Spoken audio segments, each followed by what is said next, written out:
Hola, bienvenidos a un nuevo video.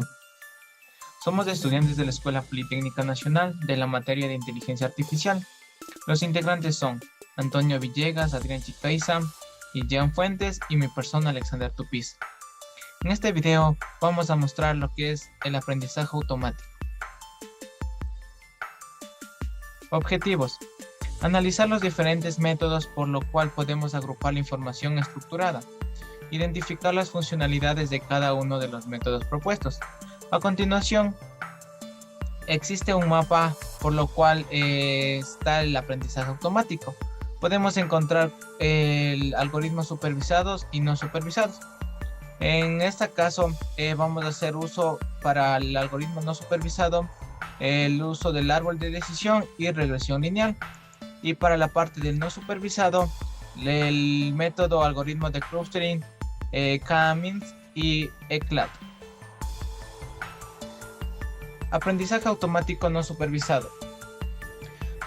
Los algoritmos de aprendizaje supervisados basan su aprendizaje en un juego de datos de entrenamiento previamente etiquetados. Pero etiquetado entendemos que para cada ocurrencia del juego de datos de entrenamiento conocemos el valor de su atributo objetivo. Esto le permitirá al algoritmo poder aprender una función capaz de predecir el atributo objetivo para un juego de datos nuevo.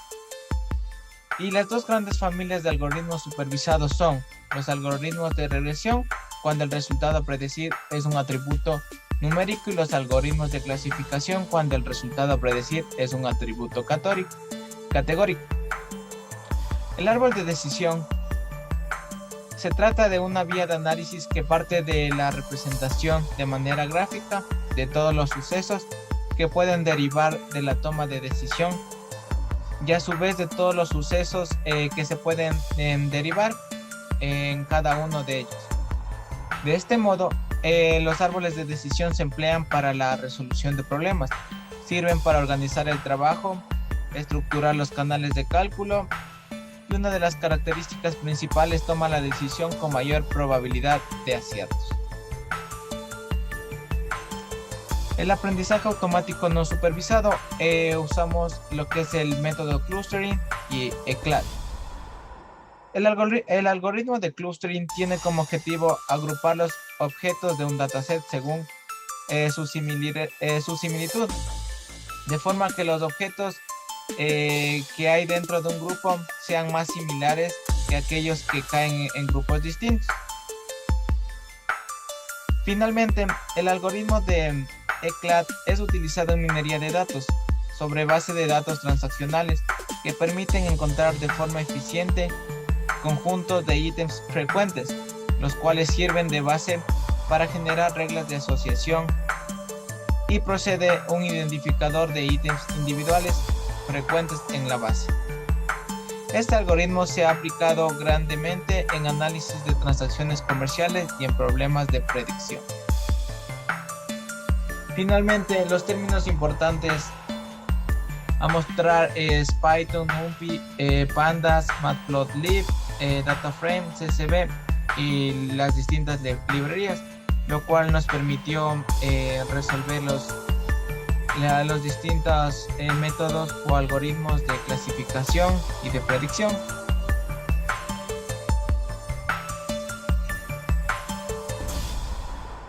Hola, hoy vamos a hablar de lo que es el aprendizaje supervisado más un ejemplo con un árbol de decisión. Pero primero, ¿qué es el aprendizaje supervisado? El aprendizaje supervisado no es más que el envío de un conjunto de datos, en la cual la denominamos como etiquetados, en la cual ya sabemos la solución al problema. De manera que entrenamos estos datos para que nos proporcionen un resultado. Los datos de entrenamiento consisten en dos pares de objetos, o los datos que son de entrada y los otros que son de salida. Los resultados que nosotros deseamos para los datos de la salida, muchas veces, o mejor dicho, no tenemos que realizar una programación explícita para obtener estos resultados. En el ejemplo de hoy vamos a observar un conjunto de datos que recopilamos en un dataset. Esto tiene que ver con las enfermedades, un pronóstico y las posibles causas que puede darte este tipo de enfermedades. Es un pequeño dataset y vamos a comenzar con la explicación. Primero vamos a hacer la creación del árbol de decisión con las siguientes importaciones. Importamos el pandas, le damos un alias del PD, creamos una variable llamada enfermedad y simplemente leemos nuestro CSV. Nuestro CSV lo vamos a subir en la parte de files, ya que estamos usando el Colab. Lo tenemos aquí. Este dataset también lo subiré para que lo puedas probar tú también. Simplemente lo subimos. Ya. Ahora simplemente podemos copiar la ruta para para poder mostrar nuestro dataset. Añadimos el encode Unicode Escape. Esto es para que no nos produzca algún tipo de error por lo que serían caracteres especiales como la tilde. Entonces le damos al ejecutar, vemos que no nos da ningún problema. Ahora simplemente de esta variable realizamos la lectura de los primeros 5 datos que nos presenta. Podemos ver lo que sería nuestro el pronóstico. Podría ser una infección micótica, una alergia, una reacción a drogas, y esto podría ser tanto por una picazón o por los diferentes diagnósticos que se le puede dar. Ahora, vamos a presentar una pequeña información de todo este dataset. Vemos que tiene 41 entradas, tiene 133 columnas que serían los tipos de diagnóstico que pueden tener. Vemos que existen 132 tipos de datos que son integer de 64 bits y uno de objeto, que vendría a ser esta columna del pronóstico. Eh, Ahora vamos a definir lo que son nuestras variables predictoras y las variables a predecir, lo que ya te comenté como las variables de entrada y las variables de salida. Como variables predictoras vamos a usar las variables que vienen a ser los de tipo integer 64 para lo que vendría a ser los diagnósticos para este tipo de enfermedad. Utilizamos la variable X, utilizamos la base de datos que sería enfermedad.ilog. Aquí lo que estamos haciendo es denotar de que vamos a utilizar todos estos tipos de datos que son de integers de 64 bits. Hacemos desde la columna 1 a la 63. Y para las variables a predecir, que son las que queremos como resultado, vamos a utilizar la variable Y, la base de datos de enfermedad, y vamos a utilizar la variable de tipo objeto, que sería la columna 0, que serían el pronóstico con cada uno de sus nombres. Y simplemente para comprobar de que nos esté cogiendo los valores de manera correcta, simplemente imprimimos la variable X y vemos que está tomando todas las variables que tienen un número, las que serían del integer 64, desde la columna 1 a la columna 64. ¿Ya? Una vez hecho eso, comenzamos a dividir nuestros datos y comenzamos a crear las tablas de testing y training. ¿Esto cómo lo hacemos? Lo hacemos desde el sklearn.model selection, importamos el train-test y el train-test split, creamos las variables de entrenamiento y de testeo, les damos un tamaño y eso sería todo. Ahora simplemente vemos la información de nuestras variables de entrenamiento en la variable X. Ahora vamos a comenzar a crear el modelo para nuestra árbol de decisión. ¿Cómo hacemos esto? Aquí he dejado comentando cada uno de los pasos para que te puedas guiar de mejor manera. Primero, importamos el sklearn.tree y lo importamos de la Decision Tree Classifier. Y ahora llamamos al constructor. Aquí simplemente creamos una variable que la vamos a llamar por momento árbol. Usamos el import que hicimos de Decision Tree Classifier y le damos un maxdepth de 12. ¿Qué es este maxdepth de 12? Recordemos que en nuestra base de datos existen 132 columnas. Aquí podemos delimitar a cuántas columnas queremos ver, lo que vendría a ser el número de ramas. Para este pequeño ejemplo vamos a hacerle hagámosle de 8 ramas. Y ahora simplemente entrenamos nuestro modelo. ¿Cómo hacemos el entrenamiento del modelo? Simplemente creamos otra variable que se llama árbol de enfermedad. Llamamos aquí a nuestro constructor y le ponemos un feed con las variables de entrenamiento y testeo que definimos anteriormente. Le damos a ejecutar y vemos que no nos da ningún problema. Y por último, importamos la librería matplotlib.pyplot, le damos un alias de plt y el sklearn.tree para poder graficar lo que sería nuestro nuestra dataset en un árbol de decisión. Primero, indicamos las dimensiones de nuestro gráfico, esto con una variable fig, el plt.figure y el tamaño en píxeles. Y ahora simplemente usamos el import tree, le ponemos .plot tree para que sería la función con la que vamos a graficar. Llamamos a nuestra base de datos que hemos creado anteriormente, lo que sería ser nuestro modelo. En feature names, lo que estamos llamando vendría a ser los diagnósticos para el tipo de enfermedad, lo que serían las columnas del 1 a la 133. Y en el class name simplemente llamamos lo que sería el nombre de nuestro pronóstico o de la columna 0. Y por último, usamos el plt.show para poder graficar. Le damos a ejecutar y podemos ver el número de ramas y todas las imágenes.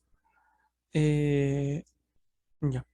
Aquí podemos, como no se puede ver de mejor manera la imagen, vamos a ejecutar el siguiente código para poder descargar la imagen y poderlo verla de mejor manera. Utilizamos el fig.savefig y le ponemos un nombre cualquiera y le ponemos png y le damos ejecutar. Vemos que se va a guardar en esta sección del collab. Como podemos ver, está aquí. Le vamos a dar a descargar y simplemente abrimos la imagen. Como podemos ver, nos dice que si la ansiedad es menor a 0.5, puede que tenga una infección míctica.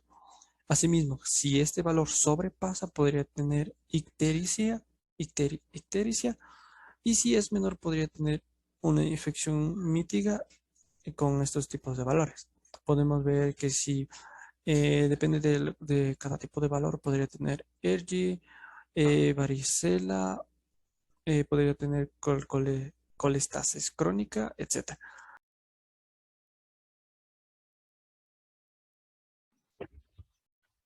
Bien, buen día. Vamos a proceder a explicar lo que es un algoritmo de aprendizaje supervisado. En este caso vamos a valernos de un dataset llamado Boston.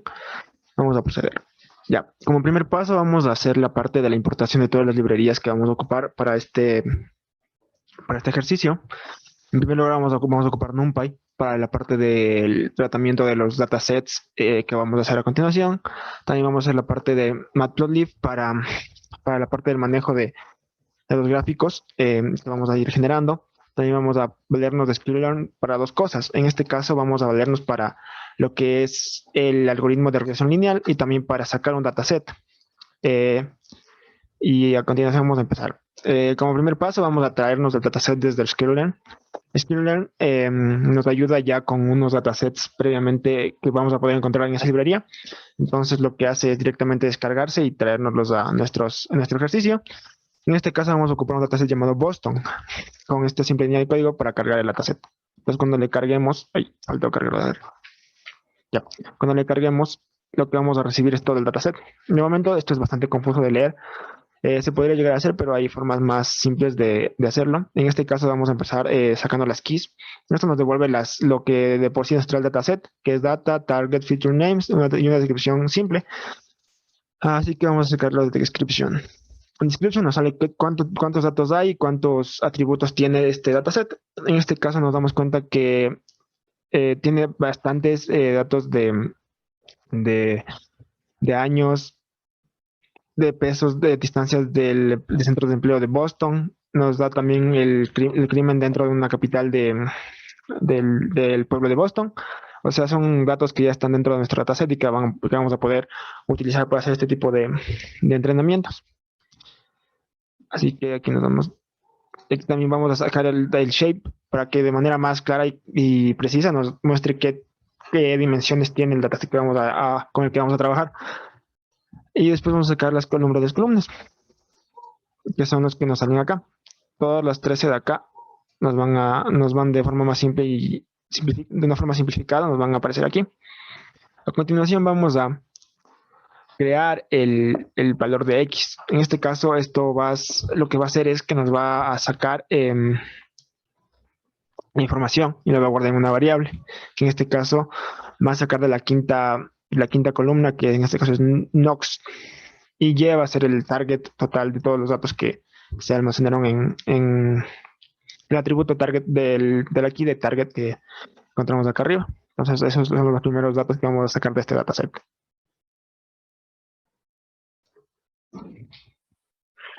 Bien, y ahora con los datos, con nuestras dos variables ya previamente establecidas, vamos a pasar a hacer un pequeño vistazo de lo que sería nuestro dataset o de lo que serían este X y Y. Y vamos a darnos cuenta que los datos están muy dispersos y que en sí nos van a dar, este dataset en específico nos va a dar un promedio de error bastante alto. Pero vamos a continuar con eso. En este caso vamos a valernos del train test split para separar los datos y darles un tamaño, en este caso un 20%, con el cual vamos a irle separando y vamos a sacar estas variables que luego vamos a ocupar en la parte del algoritmo de regresión lineal.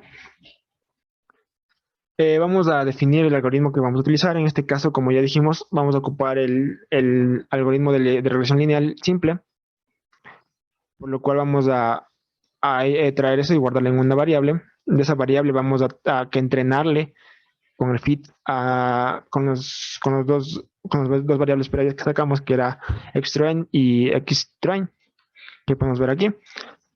Vamos a hacer que este, por así decirlo, algoritmo nos dé una predicción y vamos a guardar esta predicción en gpredict, como nos podemos dar cuenta aquí. Y ya con esto, lo que nos va a devolver va a ser lo que tenemos acá abajo y que vamos a ponerlo dentro de de un gráfico para que se vea de manera de una mejor manera un ejemplo de cómo se va a ver de forma gráfica. En este caso, como nos damos cuenta, es diferente, ya que acá se verían que eran datos más dispersos y lo que se busca es que la línea y todos los puntos que están dentro terminen estando dentro dentro de la línea. Pero como ya dijimos anteriormente, lo que nos damos cuenta es que sí hay un poco de dispersión en cuanto a los datos. Y también para darnos cuenta de esto podemos imprimir el método score para ver qué tan preciso fue el algoritmo al momento de hacer este entrenamiento. Como podemos darnos cuenta, no es una precisión demasiadamente alta, pero es bueno para después tener en mente qué tipo de algoritmos es preciso para cada tipo de dataset. En este caso, con esto queda concluido nuestro ejemplo del algoritmo de entrenamiento supervisado. Como podemos darnos cuenta, se maneja por etiquetas, que son las que previamente sacamos acá y mandamos acá.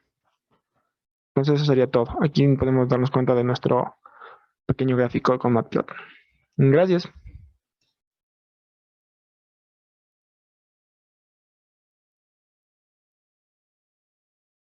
En este caso, vamos a indicar el aprendizaje automático no supervisado. Para este punto, hicimos uso del algoritmo de clustering y con el método de KMens. En la primera celda hacemos la parte de las importaciones de las librerías que vamos a hacer uso. NumPy nos va a permitir lo que es el cálculo científico, Pandas, el análisis de datos del dataset. El Matplotlib es una librería que nos permite la gráfica en un estado profesional. Y el From Scale Cluster Import Commands nos permite para lo que es el método del algoritmo de clustering. Y el Matplotlib inline es para la ejecución de la gráfica al momento de ir ejecutando y depurando la parte en el Colab. En esa parte vamos a subir nuestro archivo, que en nuestro caso se llama contaminación atmosférica, a la parte del Colab. En este caso, luego de tener ya subida el archivo con cualquier extensión, en nuestro caso CSV, vamos a hacer el uso de la lectura usando lo que es Pandas. Vamos a hacer la lectura de la parte del CSV y vamos a almacenar en la variable tarjeta. A continuación, damos una información del dataset. En este caso nos muestra que tiene 41 filas y 7 columnas. Cada una de las columnas tienen diferentes tipos de datos, tanto enteros como flotantes. Seguidamente, usamos el método .head que nos permite ver las columnas y las filas del dataset. En este caso, si nosotros queremos delimitar a ciertas filas, podemos ponerles 10 filas. En este caso nos muestra lo que son las 10 filas. Caso contrario, si no se le coloca nada, el método por defecto nos mostrará las 5 primeras filas. A continuación, vamos a hacer uso del método drop, que nos va a permitir ir eliminando factores o columnas que no vamos a hacer uso en lo que es el método de clustering. En esa parte lo que no vamos a usar es la contaminación del CO2. Para eso vamos a copiar el mismo nombre y vamos a colocarle en lo que son paréntesis y corchetes. Y toda la información nueva será guardada en la nueva variable tarjeta variables. A continuación, vamos a describir lo que es la variable tarjeta variables. En este caso nos mostrará resultados estadísticos descriptivos de cada uno de los factores o columnas. Luego, normalizamos lo que son los valores de las características. En este caso vamos a hacer el uso de una resta, que es restar las celdas menos el valor mínimo que se encuentren en las columnas. Asimismo, eso se divide para el valor máximo que se encuentren en las columnas menos el valor mínimo. Luego de realizar la normalización de los valores, damos a conocer lo que es la nueva tabla.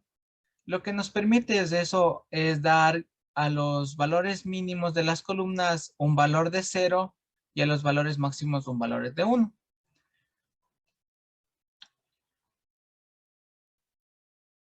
A continuación, les mostraré la parte descriptiva de la variable tarjeta norm. En este caso, verificamos que los valores mínimos es de 0 y los valores máximos es de 1 de cada una de las columnas de los factores como temperatura, fábricas, habitantes, velocidad de viento, lluvias y días de lluvia.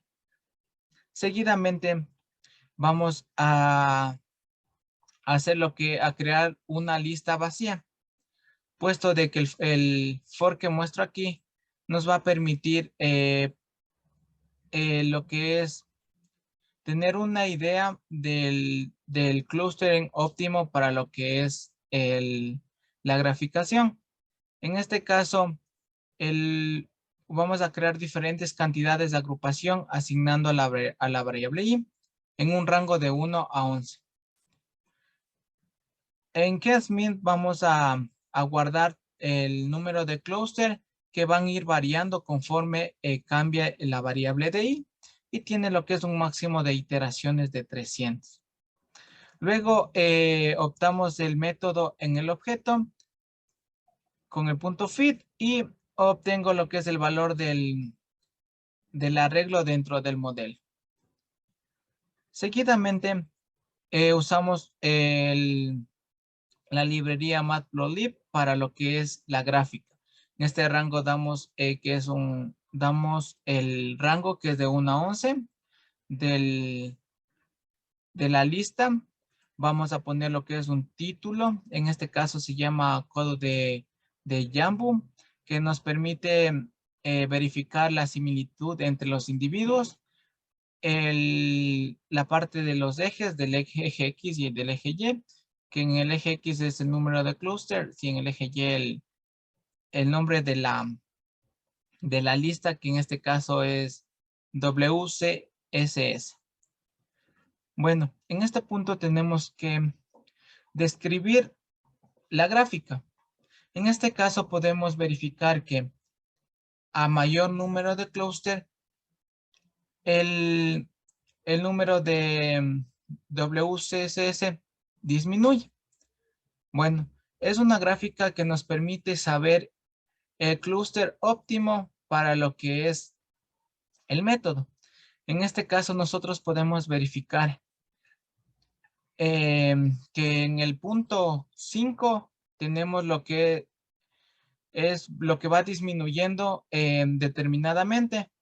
En este caso, en el punto que está en el punto 4, en el medio de 6, podemos verificar que el declive no es muy drástico. Entonces, con esto podemos concluir que el número de clúster es 5, dado que dado que en ese punto lo que va disminuyendo no es muy drástico. Con eso, entonces podemos concluir y podemos quedarnos que el número de clúster es 5. A continuación, vamos a crear el modelo, que vamos a poner lo que es el número de clusters que elegimos en la parte del codo de Jambu y con el máximo de iteraciones de 300. Aplico el modelo creado al objeto y seguidamente vamos a crear una nueva columna que se llama K-means cluster. En este caso, eso va a ser igualada a toda la información que se encuentre toda la información que se encuentre en labels del objeto clustering.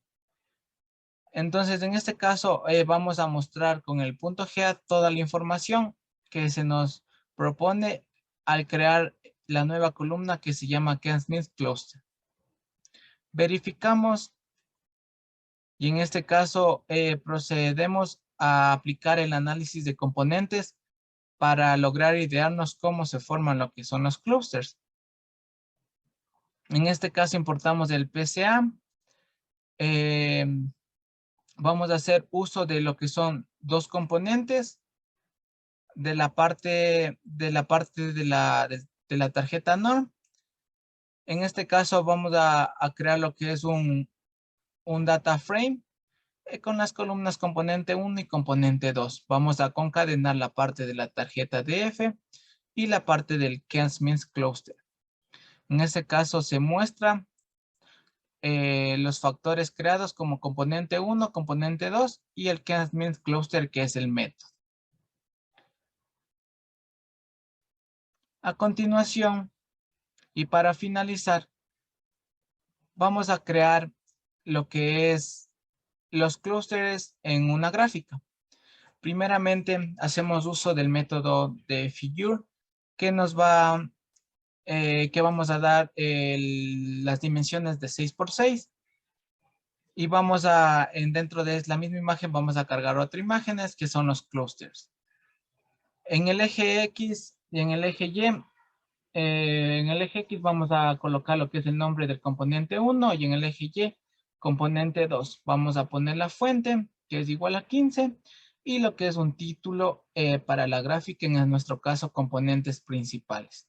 Ponemos lo que es la fuente, en este caso 20, la letra un poco más grande, y seguidamente, para darle lo que es color, vamos a crear lo que es un array, colocando los tres colores, que es el azul, el verde y el tomate. En este caso,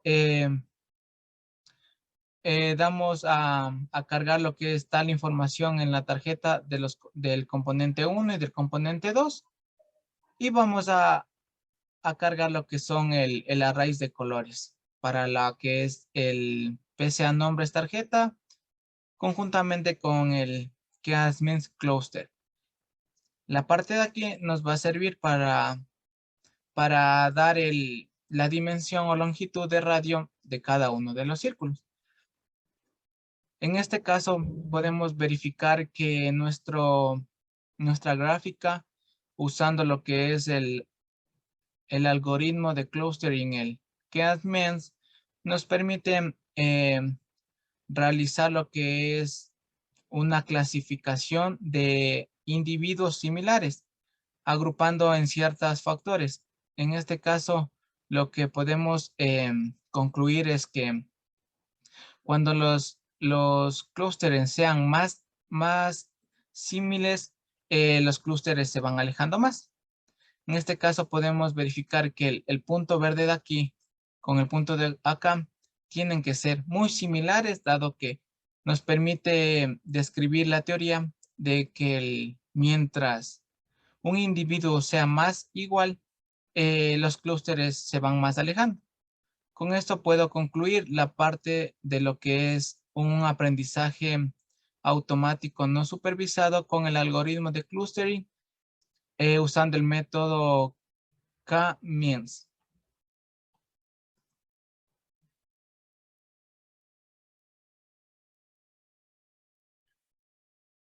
Muy buenos días, tardes o noches, en el momento que se encuentran viendo este video.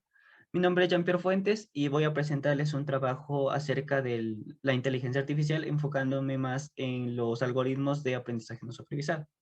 Bien, voy a plantearles un escenario en el cual se sientan un poco familiarizados para entender más a fondo de lo que estoy hablando, o de lo que voy a hablar a continuación. Bien, no sé si les ha pasado que, por ejemplo, acuden a un supermercado como Tía o Supermaxi, Santa María, claro, con un objetivo de comprar ya sea un producto o cierto límite de productos, pero mirando las promociones o mirando lo que tienen esos locales para ofertar, terminan saliendo o adquiriendo más productos de los que tenían pensados en un inicio.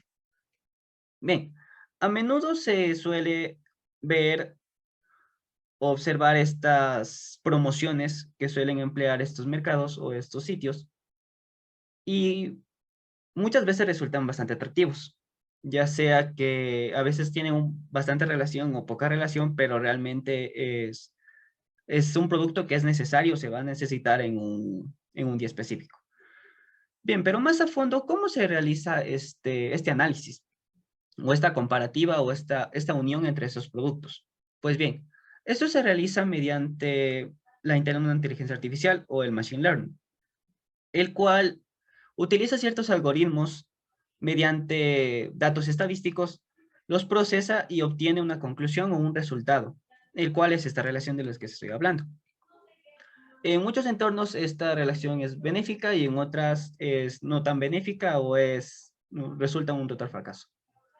Pero claro, eso no es lo que se espera y es por eso que los procesos o los algoritmos se relacionan o bueno, se entrenan para evitar esta cantidad de fallos y hacer que esto sea totalmente benefactorio. Bien, lo que vamos a hablar es acerca de este análisis que se realiza enfocándose en las cestas de supermercado. Y vamos a comenzar hablando un poco acerca de las reglas de asociación. ¿Qué es esto de reglas de asociación?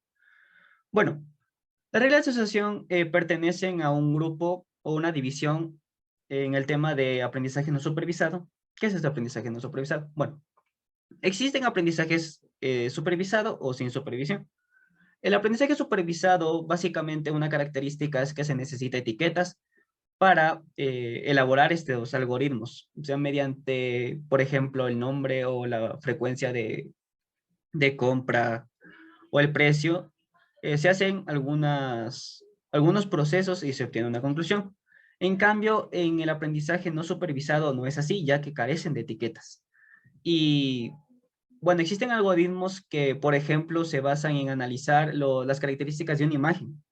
Por ejemplo, mando a entrenar las características que tiene, bueno, la apariencia de un mono y las comparo con otras imágenes, ya sea un perro o gato. Y acorde al entrenamiento que tuvo este algoritmo, me va a predecir si es que se trata de un mono o es totalmente un animal diferente. En este tema, bueno, esa es la clasificación de agrupación. En este cambio es la de asociación. Y comienza con las reglas de la asociación. Bien. Estos tienen como objetivo encontrar una relación dentro de un conjunto de transacciones. Siendo más concretos, es los ítems o los atributos que tienen que ocurrir de forma conjunta, como ya les he estado hablando con el ejemplo de la cesta de comida. En este contexto, el término de transacción se hace referencia a cada grupo de eventos que están asociados de alguna forma. Por ejemplo, los libros que se compra o se adquiere un cliente en una librería, las páginas web visitadas por un usuario, las características que aparecen de forma conjunta o la cesta de comida, que ya es lo que he estado hablando. Bien, como partes de esta regla de asociación, obtenemos un antecedente y un consecuente. El antecedente podemos decirle un sí y el consecuente es un entonces. Bien, más a profundidad, ¿qué significa esto? Un antecedente es un elemento que se encuentra dentro de los datos que vamos a mandar a analizar. Y un consecuente es el elemento que se obtiene después de la combinación de estos antecedentes. Ya sea, por ejemplo, la unión de un producto de limpieza con otro de algo, un complemento, por decirle de cierta forma. Tampoco vamos a unir cosas que no tienen mucha relevancia, mucha coherencia. Bien, lo que creen estas reglas o el objetivo principal es buscar patrones en estos datos que sean frecuentes y utilizando criterios de apoyo y confianza para identificar las relaciones más importantes. ¿Qué es esto de apoyo y confianza? Bueno, el apoyo es la indicación de la frecuencia con las que los elementos aparecen en la lista o en los datos. Y la confianza indica el número de veces que tiene una afirmación, es decir, una frecuencia, o que aparece en esta lista. También obtenemos una tercera variable, la cual se llama fit, la cual va a comparar la confianza con una confianza esperada. Esto podríamos decirle como un entrenamiento entre lo que tenemos y lo que se espera obtener. Bien, ya para centrarnos, tenemos dos algoritmos de los que vamos a hablar. Uno es el algoritmo a priori y otro es el algoritmo ICLA, del cual se desarrolla este video. Bien, vamos a definir el algoritmo a priori. El algoritmo a priori fue uno de los primeros algoritmos desarrollados para la búsqueda de reglas de asociación y sigue siendo uno de los más empleados de la actualidad. Este cuenta con dos etapas, la cual es identificar todos los elementos o los ítems que ocurren con una frecuencia por encima de un determinado límite. Y la otra es convertir estos ítems con una frecuencia en regla en base a la regla de asociación. Este algoritmo es muy utilizado para la minería de datos sobre las bases de datos transaccionales, las cuales permiten encontrar de una forma eficiente conjuntos de ítems frecuentes, las cuales sirven para generar estas reglas que ya les comenté. Bien, más a profundidad, este procede identificando los ítems frecuentes de una base y los extiende a un conjunto mayor. Cabe aclarar que entre este algoritmo a priori se suele trabajar con varios datos, con una cantidad moderada de datos, pero con un pequeño limitante, el cual es bastante lento. Por ejemplo, aquí tenemos unas características de este, el cual es, bueno, y la gran importancia que tiene dentro de la minería de datos. También se utiliza en temas, por ejemplo, de predicción o de un centro médico. Es fácil de implementar, más fácil de todos los algoritmos que existen en base a la regla de asociación. No requiere datos etiquetados por el simple hecho de ser un aprendizaje no automatizado. Y lo malo, podemos decirlo, que es muy lento y se requieren muchos escaneos en la base.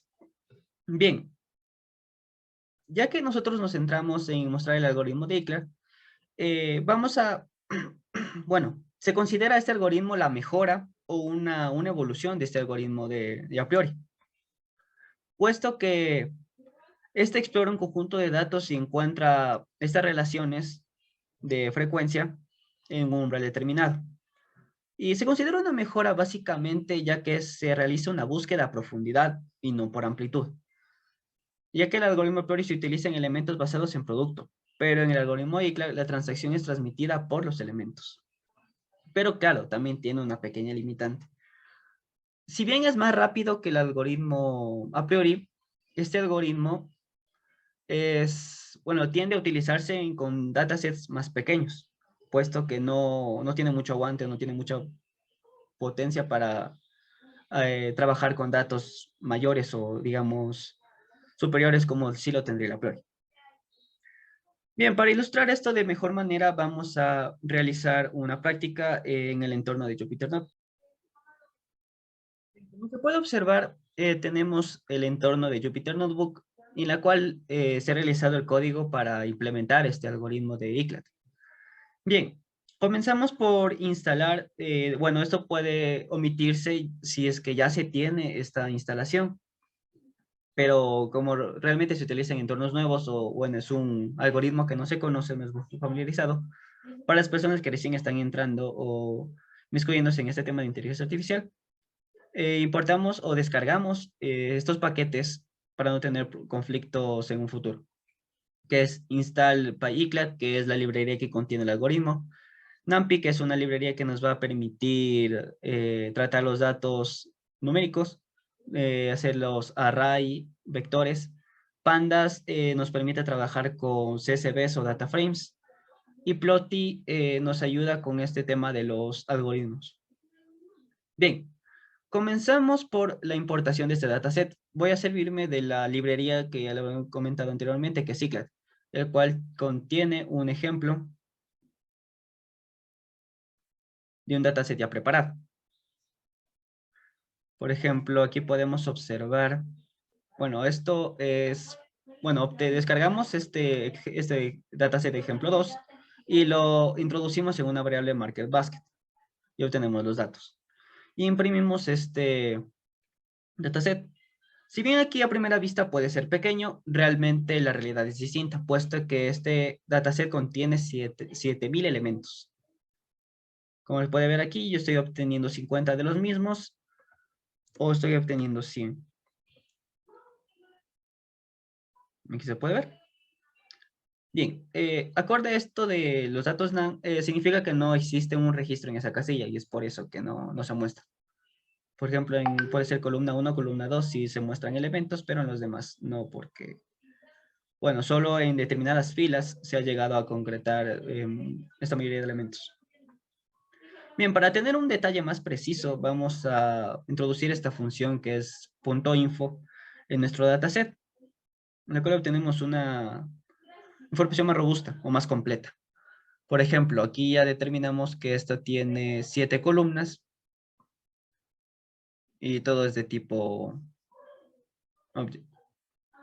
Bien, por ejemplo, ahora vamos a implementar este módulo que ya se ha descargado anteriormente. Lo introducimos en una variable de transacción ICLAD y importamos esta clase. ICLAD, paréntesis, data es igual, e introducimos nuestro dataset, data market, y le hacemos esta creación. ¿Para qué se hace esto?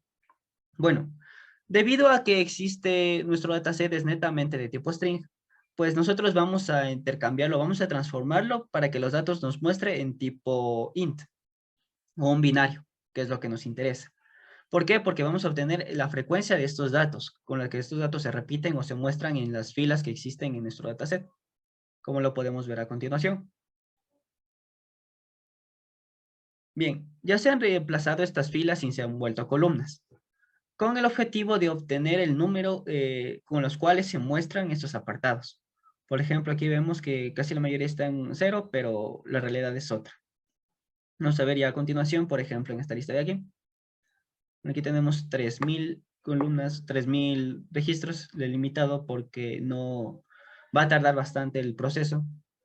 Entonces lo limita a 3000. Entonces, ejecutamos esta función, la cual, bueno, más que nada es un traspaso de estos elementos de este binario a una variable nueva, llamada items total. Y aquí obtenemos la frecuencia que tienen los elementos. Por ejemplo, goma de mascar son 27 existencias, o frecuencia de 27 veces que se ha aparecido en esta lista. Las zanahorias, que son 32. Mentas, chili, mushrooms, sopa, espagueti, sopa en lata, arroz, etc. Aquí son las mayores frecuencias, la frecuencia desde la más mínima a la más alta de todo el dataset. Bien, aquí lo que vamos a hacer es listarlos por columna. O sea, ¿cómo se le relaciona esto? Bueno, por orden de existencia vamos a obtener toda esta frecuencia, pero no sumada, o sea, solo por aparición. Por ejemplo, comenzamos con el elemento 0, son 7 existencias, y luego vamos progresando en esta parte. No obtenemos una suma completa como en este caso, sino que vamos observando, vamos fragmentando por estos 3000 datos y vamos a observar cuáles son las cantidades de veces que se ha aparecido en el dataset. Aquí tenemos, por ejemplo, 20 registros. Queremos obtener 40. Obtenemos los 40. Y arriba igual es un comprimido, y es una sumatoria total. Bien, en esta parte es al menos la más interesante, bueno, la que visualmente es la más conocida, la más entendible, porque nosotros vamos a obtener, por ejemplo, el top 10 o top 20, top 5, top 3 de los elementos que son más mencionados o que se repiten de forma frecuente. Lo que tenemos que hacer es, bueno, crear una variable de f y utilizar el paquete de pandas. Hicimos un data frame, le ponemos de clave ítems y transacciones. Transacciones es la frecuencia que se están repitiendo los elementos e ítems es el nombre del elemento como tal o del producto. Bien, aquí hacemos un sort. ¿Para qué? Esta función sort es para ordenar estos elementos de forma ascendente. Y aquí lo que hacemos es darle un color en base al número total de elementos que existen. Por ejemplo, el menor es un color blanco y el mayor es un color azul encendido, como se menciona aquí. Esto puede cambiar de color, pero para nosotros debemos utilizarlo de esta forma. Bien, aquí he obtenido los 10 o el top 10 o los 10 elementos más famosos o conocidos de aquí. Puedo obtener el top 20. Aquí se muestra la frecuencia. Ya podemos tener un análisis, una deducción de esto. O podemos obtener un top 5, que es lo más recortado, lo más minúsculo, lo que más se suele ver. Bien, vamos, podemos ver que el agua mineral es lo que más se prioriza por la gente o por, bueno, este grupo de usuarios o clientes, los cuales han realizado esta compra, seguido de espagueti, huevos, chocolate y papas fritas. Aquí podemos ya deducir que la relación con la que vamos a obtener o vamos a terminar es la de unir el agua mineral y el espagueti. Pero claro, esto se ha hecho más notoriamente para trabajarlo por esta vista y que sea un poco más ameno. Ya aquí vamos a mostrar una vista completa de todos los productos que existen en el dataset y vamos a representar la frecuencia en cuadros acorde al color que ya vimos, este gradiente del color azul. Y el tamaño de los cuadrados o de los rectángulos va a ser acorde a la frecuencia que tiene cada uno. Para hacer esto importamos la librería de Plotly. Y esta librería nos permite trabajar con vistas. Creamos la figura, vamos a utilizar un trimap. Importamos la figura, enviamos las variables que nos interesan. En este caso son los ítems, los cuales contienen los elementos, las transacciones, que es la frecuencia. Y el color de la escala va a ser de blue. Realizamos esto y aquí obtenemos ya un informe más detallado. Por ejemplo, si nosotros nos quedamos en la casilla de Mineral Water, podemos ver que las transacciones han sido 711 y que el ID es Mineral Water. Por ejemplo, tenemos espagueti, lo que ya se mencionaba, 540 transacciones. La menor, que es vegetales mixtos, que son 59 existencias. Muffins tiene 69 existencias. Los tomates tienen 206.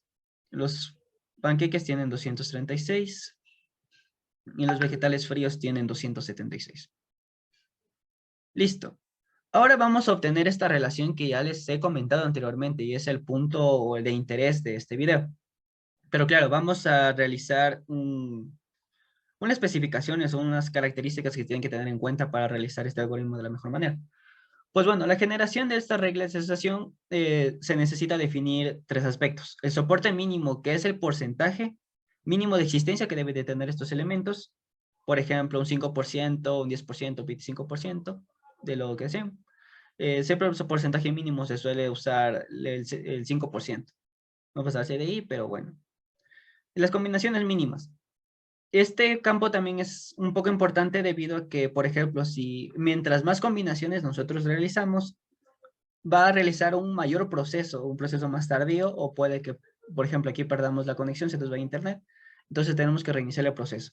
Entonces siempre es prioritario realizarlo con dos combinaciones o 3. Las combinaciones máximas es el número máximo de combinaciones que se va a realizar, no está mucho sitio. Bien, aquí definimos estos parámetros. Por ejemplo, el mínimo soportado, que ya lo comenté, que es 5%. La combinación mínima, que es 2. Y la máxima también se mantiene en este punto, es de 7. Combinación de 2, combinación de 3, es escalable. Comenzamos con una combinación de 2, sigo 3, 4, 5, 6, 7. Si yo comienzo con una combinación de 4, 5, 6, 7, 8, 9. Es secuencial. Bien, aquí definimos los parámetros que vamos a enviar. Rule índices, rule sport, enviamos nuestra variable a entrenar y enviamos los parámetros, el mínimo, la combinación mínima, la combinación máxima. Y un separador que puede ser cualquier carácter, puede ser una i o puede ser un guión, un slash, si es que así lo deseo. Bien, no voy a poder compilar este proceso debido a que es bastante tardío. Llevo unos 40 minutos y eso que estoy realizando solo dos combinaciones en un inicio, imagínense unas 5 o 6.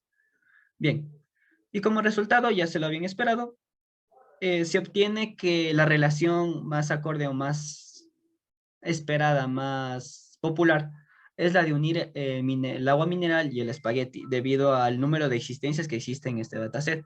Claro, esto puede variar acorde a la semana, al mes, en el cual se decida emplear este algoritmo y, por ejemplo, relanzar estas promociones. O también se puede como que fragmentar estos datasets en cuanto a la categoría. Por ejemplo, se puede realizar únicamente en alimentos, luego productos de limpieza, productos para el hogar, vestimenta, aseo, etc. Bien, más que nada, este ha sido el video explicativo de cómo incorporar o implementar este algoritmo para trabajar mediante transacciones. Espero que les haya sido de utilidad este video y nos vemos en otra oportunidad. Muchas gracias.